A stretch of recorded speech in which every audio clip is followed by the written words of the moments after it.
ఇంకా ధరణి పోర్టల్ ఇదొక పెద్ద స్కామ్.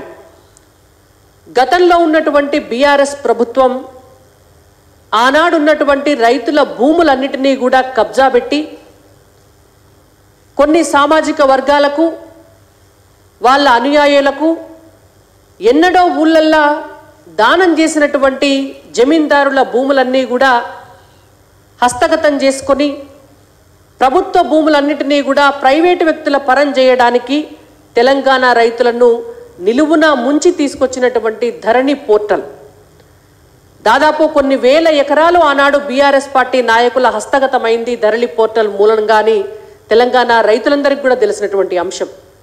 మరి ప్రతిపక్ష నాయకుడి స్థానంలో ఉన్ననాడు ధరణి పోర్టల్ గురించి వందల సార్లు వేల సార్లు మాట్లాడి మేము అధికారంలోకి రాగానే ధరణి పోర్టల్ రద్దు చేస్తాము, ఒక అత్యద్భుతమైనటువంటి భూమాత పోర్టల్ను తీసుకొస్తాము, తెలంగాణ రైతులకే సర్వ హక్కులు ఉండేటట్టుగా చేస్తాము అని మాటలు చెప్పినటువంటి ముఖ్యమంత్రి రేవంత్ రెడ్డి గారు ఈనాటి వరకు కూడా ధరణి పోర్టల్ని ఎందుకు రద్దు చేయలేదో వారు సమాధానం చెప్పి ఈ 3 రోజుల పాటు రైతు విజయోత్సవాలను వారు జరుపుకోవాలి.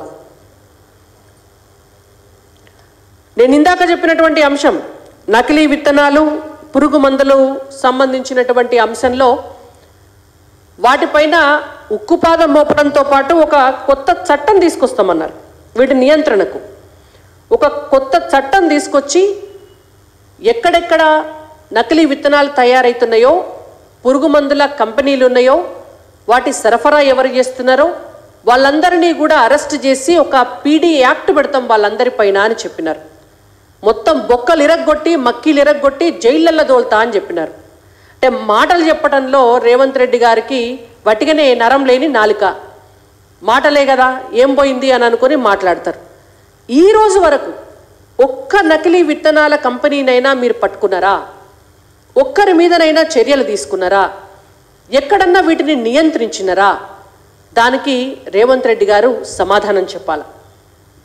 ఇవే కాకుండా నూతన వ్యవసాయ విధానము పంటల ప్రణాళిక అసలు నిజంగా వీటి గురించి తెలిస్తే నూతన వ్యవసాయ విధానం అంటే ఏంటిది, పంటల ప్రణాళిక అంటే ఏంటిది, ఈ ప్రణాళికను ఎట్లా చేయాలి, దానికి సంబంధించి ఎటువంటి అవగాహన ఉండాలి అనేటువంటిది తెలిస్తే నిజంగా కూడా ఈ పాటికే డెఫినెట్గా దానికి సంబంధించినటువంటి కొంత ప్రణాళిక జరిగి ఉండేది. తెలంగాణ రాష్ట్రంలో మన దౌర్భాగ్యం ఏంటంటే ఇక్కడ ఉన్నటువంటి గత బీఆర్ఎస్ ప్రభుత్వం ఇప్పుడు వచ్చినటువంటి కాంగ్రెస్ ప్రభుత్వం రైతులకు సంబంధించి ఒక నిర్దిష్టమైనటువంటి వ్యవసాయ ప్రణాళిక రూపొందించలేకపోవడం తెలంగాణ రైతుల దురదృష్టం. అనేక మాటలు చెప్తారు, మేము 1,00,000 కోట్లు ఖర్చు పెట్టి కాళేశ్వరం తీసుకొచ్చినాము, కాళేశ్వరం ఉన్నది కాబట్టికనే ఇవాళ మొత్తం తెలంగాణలో పంట సాగైతుంది అని బీఆర్ఎస్ పార్టీ. మేము వచ్చిన తర్వాత అది చేస్తాం ఇది చేస్తామని చెప్పి కాసేపు మూసీ పేరుతోటి, కాసేపు హైడ్రా పేరుతోటి, కాసేపు ఇంకో కొత్త పేరు పెట్టి కాలమెల్ల తీసుకుంటా 6 గ్యారెంటీల అమలు చేయకుండా తెలంగాణ రైతులను నిండా ముంచటమే తప్ప రైతుల గురించి ఒక్కనాడు కూడా ఆలోచించాల.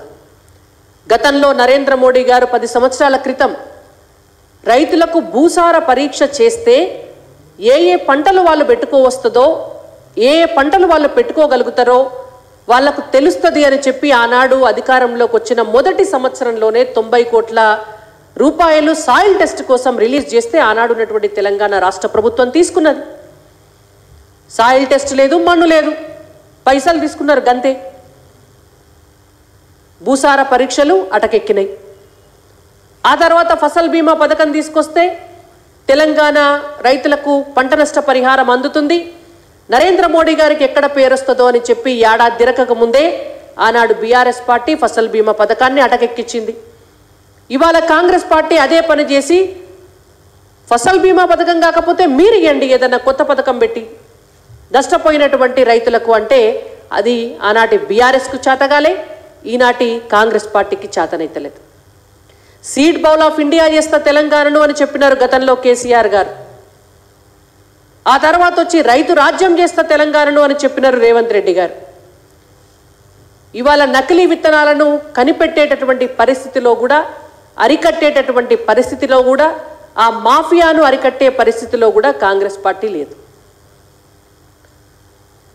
కిసాన్ సమ్మాన్ నిధి పేరుతోటి ప్రతి రైతుకు కూడా సంవత్సరానికి 6,000 రూపాయలు ఇచ్చి వాళ్లకు చేయూతను ఒక పక్క నరేంద్ర మోడీ గారు భారతదేశంలో ఉన్నటువంటి రైతులందరికీ ఇస్తుంటే, ఇవాళ ఒక్క పంటకిచ్చి 2 పంటలకు ఎగ్గొట్టినటువంటి పార్టీ కాంగ్రెస్ పార్టీగా తెలంగాణ రాష్ట్రంలో తయారైంది. కొనుగోలు కేంద్రాలలో కూడా రేవంత్ రెడ్డి గారు ఇంకొక హామీ ఇచ్చినారు. వడ్లతో సహా 7 పంటలకు క్వింటాలకు 500 రూపాయల మద్దతు ధరను తెలంగాణ రాష్ట్ర ప్రభుత్వం భరించి రైతులకిచ్చి వాళ్లను ఆదుకుంటాము అని చెప్పినారు. అధికారంలోకి వచ్చినాక అన్ని హామీలు అటకెక్కి కేవలం సన్నవడ్లకే మేము 500 ఇస్తామని చెప్పి ఈ రోజు వరకు కూడా పూర్తిగా సన్నవడ్లకు కూడా క్వింటాలకు 500 రూపాయలు పూర్తి స్థాయిలో మద్దతు ధర కలిపి ఇవ్వనటువంటి పరిస్థితి తెలంగాణ రాష్ట్రంలో ఉన్నది. కొనుగోలు శక్తి రైతులకు ఎట్లా పెరుగుతుంది? కొనుగోలు కేంద్రాలు లేవు, వానొస్తే ఎండిపోయేటటువంటి పరిస్థితి, వర్షాలకు ఆ నీళ్ళల్లో కొట్టుకుపోయేటటువంటి పరిస్థితి. భారతదేశం మొత్తం కూడా నరేంద్ర మోడీ గారి ప్రభుత్వము ఎఫ్పిఓలను పెట్టి రైతులకు ఆర్థిక సహకారం చేసి ఒక దిక్కు గోడౌన్లు కట్టిస్తుంటే, తెలంగాణ రాష్ట్రంలో మాత్రం వడ్లారబోసుకునేటందుకు మార్కెట్ యార్డులు కూడా లేనటువంటి పరిస్థితి. దాని మీద ఏనాడైనా దృష్టి సారించిందా రేవంత్ రెడ్డి గారు? వారు సమాధానం చెప్పాల. రైతులు పండించినటువంటి పంటలు డైరెక్ట్గా అంతర్జాతీయంగా ఎక్కడైనా కూడా అమ్ముకునేటట్టు, జాతీయంగా కూడా భారతదేశంలో ఉన్నటువంటి ఏ ప్రాంతానికైనా అమ్ముకునేటట్టు ఈ నామని చెప్పి ఇవాళ ఆన్లైన్ మార్కెటింగ్ వ్యవస్థను కూడా క్రియేట్ చేసి రైతు ఉత్పత్తులకు దేశవ్యాప్తంగా అంతర్జాతీయ వ్యాప్తంగా మార్కెటింగ్ సౌకర్యాలు కల్పించినటువంటి ప్రభుత్వం నరేంద్ర మోడీ గారి ప్రభుత్వం. తెలంగాణ రాష్ట్రంలో ఎప్పుడైనా ఎక్కడైనా రైతు ఉత్పత్తులకు పంటలకు అమ్ముకునేటువంటి వెసులుబాటు కల్పించే ఒక్క స్కీమ్ అయినా గత బీఆర్ఎస్ ప్రభుత్వం కానీ నేటి కాంగ్రెస్ ప్రభుత్వం కానీ తీసుకొచ్చిందా? రేవంత్ రెడ్డి గారు ఇవాళ నుంచి జరగబోతున్నటువంటి 3 రోజుల రైతు విజయోత్సవాల్లో సమాధానం చెప్పాల. ఒక్కటంటే ఒక్కటన్నా ఇవాళ సౌర విద్యుత్ని వాడుకొని కూడా పండించినటువంటి పంటలను ఎండబెట్టి డీహైడ్రేషన్ చేసి కూడా మార్కెటింగ్ చేసుకోవడానికి సబ్సిడీలతోటి రైతులకి ఇవాళ మనకు సోలార్కి సంబంధించినటువంటి డీహైడ్రేటెడ్ స్కీమ్ని కూడా ఒకదాన్ని క్రియేట్ చేసి రైతులను ప్రోత్సహిస్తున్నటువంటి ప్రభుత్వం నరేంద్ర మోడీ గారి ప్రభుత్వం. కోళ్ల పెంపకంలో కావచ్చు, గొర్రెల పెంపకంలో కావచ్చు, చేపల పెంపకంలో కావచ్చు, ఇంకా అనేక రకాల జీవాల పెంపకంలో కూడా 1,00,000 రూపాయల నుంచి 4 కోట్ల రూపాయల వరకు కూడా లోన్లు ఇచ్చి సబ్సిడీలు ఇచ్చి రైతులను ఎంకరేజ్ చేస్తుంటే కేంద్ర ప్రభుత్వం ఇవాళ ఉన్నటువంటి రాష్ట్ర ప్రభుత్వం వాళ్ళ నడ్డి విరుస్తోంది.